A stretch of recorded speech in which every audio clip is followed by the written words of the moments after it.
I had a feeling this Christmas dinner would be a disaster the moment I walked in. It's not like I didn't know what I was walking into. It's always the same. But this year, I was determined to hold it together, despite everything. Let me introduce myself. I'm Maya, the youngest of 4 siblings. But being the youngest has never meant anything sweet or cute in my family.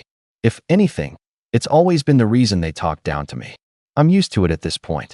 I'm 28 now, but to them, I'm still the baby. I don't have a husband or kids like my older siblings, but I've been successful in other ways. I have a career I'm proud of, a small but loyal group of friends, and a sense of independence they can't seem to grasp. For them, it's always been about marriage and kids. Nothing else matters. Christmas dinner was always a big deal for our family. It's one of the few times of the year when we all gather at my parents' house, which is this massive, old Victorian place that's been in the family for generations. It's a house that looks perfect for family photos, but is a nightmare to clean. I'd always hated the place. It's cold and distant, just like my parents. But it's tradition, so every year, I go. Even though I'd rather be anywhere else, I go. Because, family. I showed up just after everyone else. My oldest brother, Chris, was already there with his wife and 3 kids, loudly setting up the table as if they owned the place.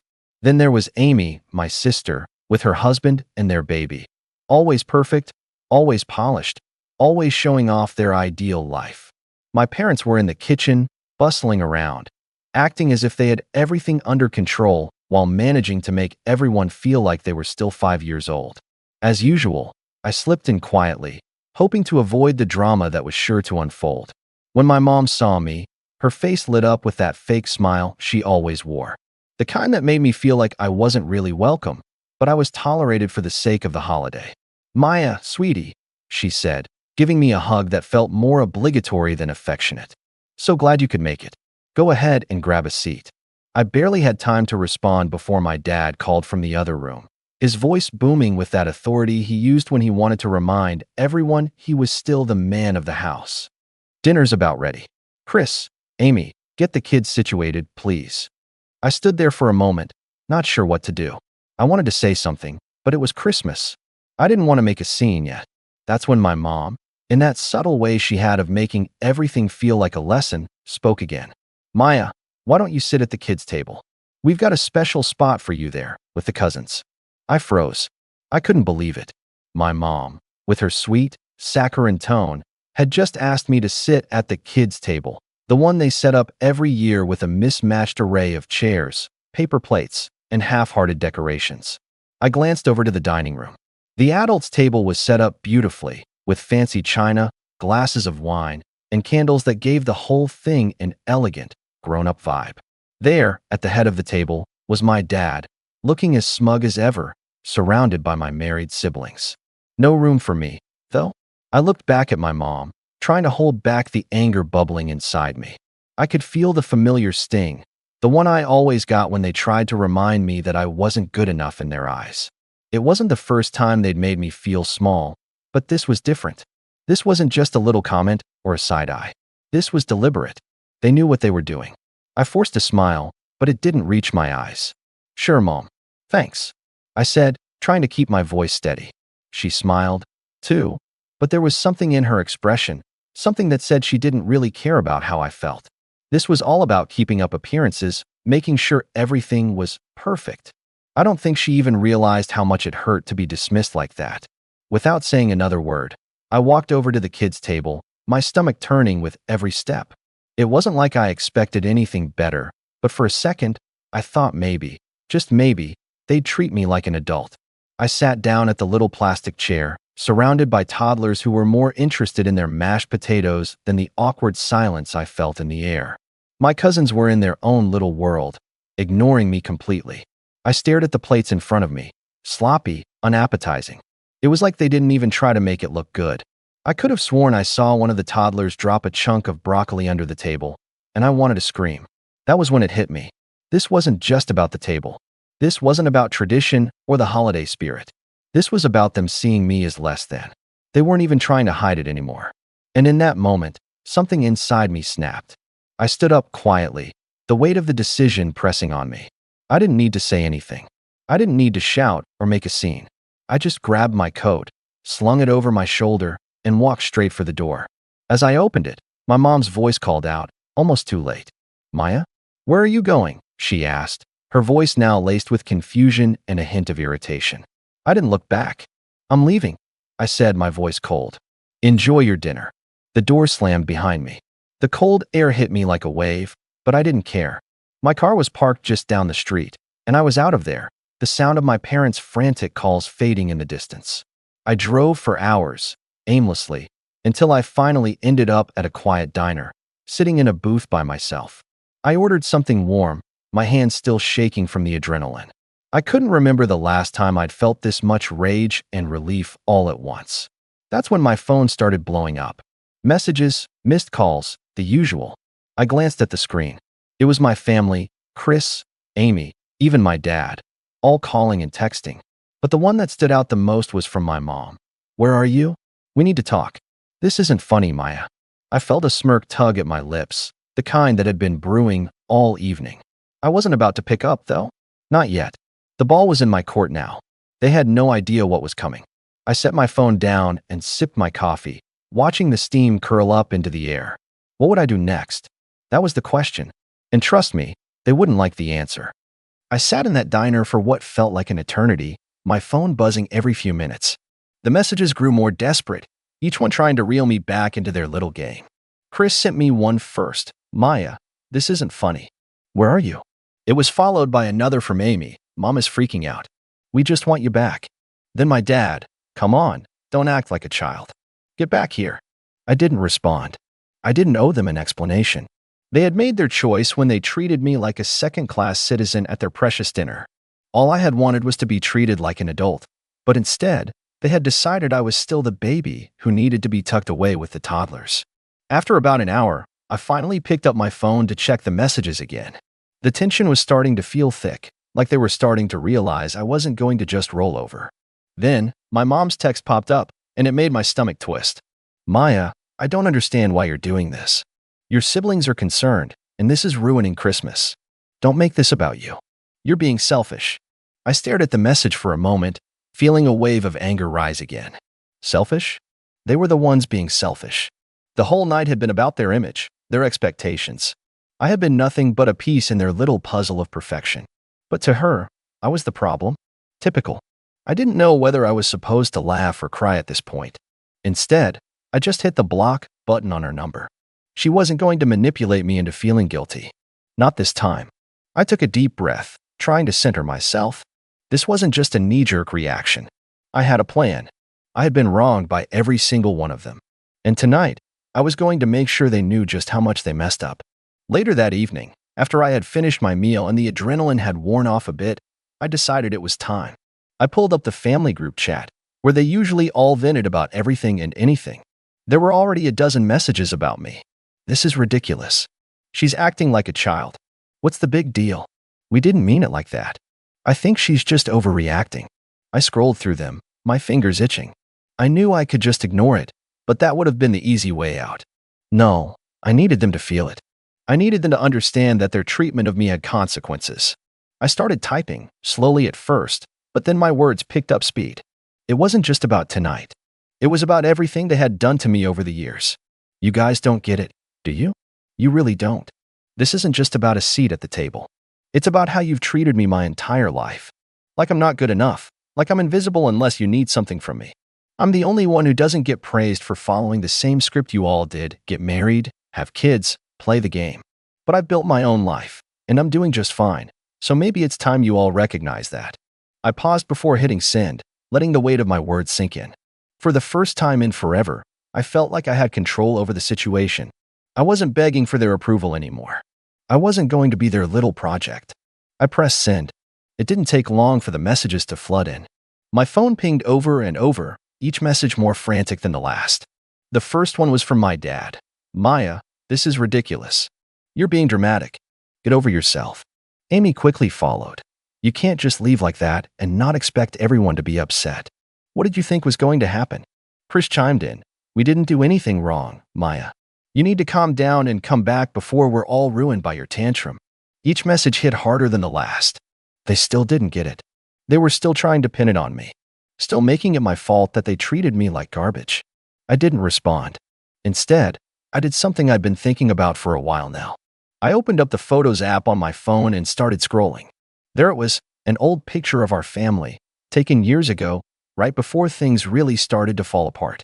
A perfect Christmas photo, with everyone smiling and happy. Everyone except me, that is. I was there, of course, forced into the picture like an afterthought. But I knew the truth behind the smiles. I knew what had been said, what had been implied, all those years. I took that photo and, without hesitation, posted it in the family group chat. But this time, I added a caption. Here's to the perfect family, always making sure the youngest one knows their place. Then, I turned off my phone. I let the silence settle around me, feeling like I was finally free from their chains. I didn't know what would happen next, but I didn't care. They had pushed me too far. And now, I was done. I didn't check my phone for hours. It was almost surreal, sitting there without the constant buzzing and pinging from their desperate texts. The silence was oddly calming, and I felt a sense of peace that I hadn't felt in years. For once, I wasn't the one trying to appease them. I stayed up late, just thinking. I knew what they'd be saying behind my back, even though they didn't have the nerve to say it to my face. My siblings, especially Chris, probably thought I was overreacting, thinking I was just being the drama queen of the family again. But I wasn't. I was done playing the role they had written for me, and if they couldn't understand that, well, I'd let them deal with the fallout. Eventually, I plugged my phone into charge and, with a sigh, checked it again. The notifications were as relentless as I expected. Dozens of missed calls. Texts that ranged from angry to apologetic, but all of them coded in an underlying frustration. I scrolled through them all, reading their words with a sense of grim satisfaction. They were unraveling, and I wasn't going to make it easy for them to put everything back together. My mom's text was the longest. I don't know what's gotten into you, Maya. You're acting like this is about us when it's really about you. You can't just run away from your family like this. You're tearing us apart. Please come back. Christmas is ruined without you. This isn't who you are. There it was, the guilt trip. The attempt to twist the situation so that I was the bad guy. They always did this, made me feel like I was the one causing trouble for wanting to be treated like a grown-up. Then, my dad's message. This is childish. We need to talk about this when you calm down. And of course, Chris, if you think walking out of the dinner was going to make a statement, you're wrong. You're making it worse. You owe us an apology. An apology? For what? For standing up for myself for once? For demanding to be seen as an equal in a family that only valued me when it suited them? No, I wasn't apologizing for anything. But then, there was Amy's message. It was different from the others. It wasn't angry or demanding. It was almost pleading. Maya, I know you're upset, and I understand why. But this isn't the way to fix things. You're my sister, and I love you, but you're pushing everyone away. Please, just come home. We can talk about this. It's Christmas, for God's sake. I stared at her words for a while. I had always been close to Amy. She was the one who used to defend me when the others would gang up on me as a kid. But now? Now, I wasn't sure if I could ever trust her again. Not after everything she had let slide. Everything she had silently endorsed when she knew it was wrong. I took a deep breath, my thumb hovering over the screen. I wanted to respond. I wanted to explain to her that I wasn't being a diva or causing drama, that I was standing up for myself, that I was tired of being treated like the perpetual child in the family. But I didn't. Not yet. Instead, I typed out a short reply. I'll think about it. I sent it and set my phone down, feeling a pang of guilt. But I shook it off.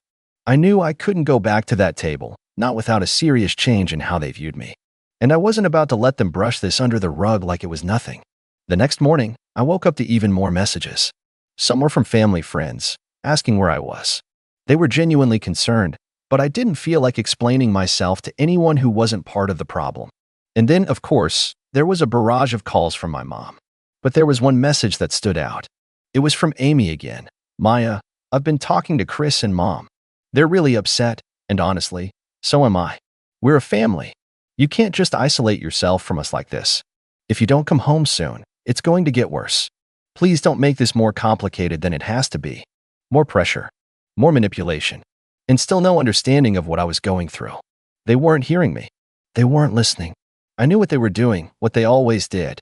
They were trying to guilt me into coming back, trying to make me feel like the one causing all the problems, when in reality, it was their refusal to see me as anything more than the youngest child that had been the problem all along.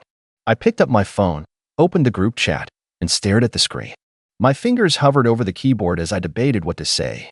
I wanted to make my stand, to make them understand exactly why I was done with their treatment of me. But the truth was, I wasn't sure I was ready to go back yet. Not until I was certain they had changed. Until I was certain they saw me for who I really was. And then, my phone buzzed again. This time, it was from my dad. Maya, we need to talk. You can't just keep running away. You're going to regret this. It hit me like a ton of bricks. The same words, the same manipulative guilt trip. I could feel the tension building, like the walls were closing in around me. But I didn't respond. Not yet. The day dragged on, and with every hour, I felt the pressure of their texts, their calls, their attempts to reel me back into their orbit. But no matter how many times my phone buzzed, I kept my distance. I had made my choice, and I wasn't about to let them bully me back into the role they had cast me in. As evening approached, I found myself sitting alone, staring at the empty chair across from me, where I would have been sitting if I had gone back. A part of me, an old part, wanted to give in, to go back and make nice. It was Christmas, after all. A time for family, for togetherness. But I couldn't shake the feeling that if I went back now, it would be like admitting I wasn't worth fighting for. That all those years of being pushed aside were just fine. That they were right, and I was just being dramatic. I thought about the photo I'd posted in the group chat. The one where I was forced into a smile, shoved to the side like I was an afterthought. That picture had said everything I needed to say. I wasn't just upset about tonight. I was upset about every year they had treated me like this. Every birthday, every holiday, every family gathering where I was relegated to the backseat, never given a voice. They thought I'd just roll over and accept it, like I always had. But not this time. And then the phone rang again. This time, it was my mom. I hesitated, my finger hovering over the decline button, but something inside me told me to pick up. Maybe I was finally ready to hear what she had to say. Or maybe I was just curious how far they would go to make me feel guilty. I took a deep breath and pressed the green button. Maya, my mom's voice came through, sounding tired, exasperated. We need to talk. This has gone on long enough. I stayed silent, letting the words hang in the air. She waited for me to respond, but I didn't say anything. Look, she continued, we're family. You're making this more complicated than it needs to be. I don't know what's gotten into you, but you're pushing everyone away. Your dad is upset. Chris is upset. She paused, clearly trying to gather her words. I'm upset, Maya. I almost laughed. They were upset? After everything they had put me through, they had the audacity to say that? I could feel the old anger bubbling up, but I swallowed it down, not wanting to let her see how much she still got to me. I'm not pushing anyone away, Mom, I said, my voice calm but firm. I'm just not playing your game anymore. I'm not going to sit at the kids' table, be treated like I'm invisible, and pretend everything's fine. She was quiet for a moment. I could almost hear her processing my words, trying to figure out how to turn the conversation back into a guilt trip. You can't just leave us hanging like this. Your dad's trying to make Christmas special. The whole family is here. It's not just about you, Maya, she finally said, her voice almost pleading. You're breaking the family apart. You know, I've spent my entire life trying to make everything work. Trying to fit into the mold you all created for me. But no one ever saw me, did they? I shot back. You didn't want me as an adult, Mom. You wanted me to stay the little kid forever. And tonight was the last straw. She was silent again, and I could tell it was hitting her. For the first time, she was hearing what I was really saying. It wasn't just about the seat at the dinner table. It was about how I'd been treated all my life. I'm sorry, Maya, she said finally, but her voice was soft, uncertain. I didn't know you felt that way. Yeah, well, it took me a long time to realize it, too, I replied, my voice softening just a little. But I'm done pretending. There was a long pause, and I could feel the tension in the air, even over the phone. For the first time in forever, I felt like I was finally being heard. Like I had control over the situation. And it felt good. It felt empowering. Finally, she sighed. I get it. I really do. But I'm still your mother, and I just want us to be a family again. I let her words hang in the air for a moment.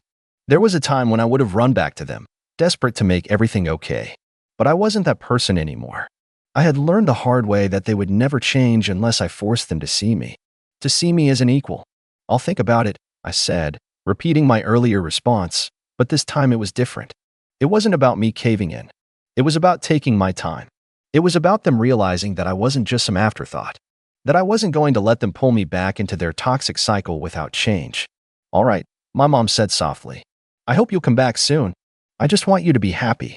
I hung up the phone and sat back, breathing deeply. It wasn't over. It wasn't a neat, clean resolution. But for the first time in a long time, I felt like I had taken control of the situation. I wasn't going to let them walk all over me anymore. And maybe, just maybe, they would finally see me for who I really was. I put my phone down and stared out the window, watching the snow fall softly in the darkness. I didn't know what the future held, but for the first time in years, I felt like I was finally free. And as for Christmas, it wasn't ruined. Because for the first time in my life, I was going to take care of me. The rest could wait. As I sat there, letting the snow fall gently outside, I couldn't help but wonder, did I do the right thing? Or did I just walk away from something that could have been fixed? Let me know in the comments.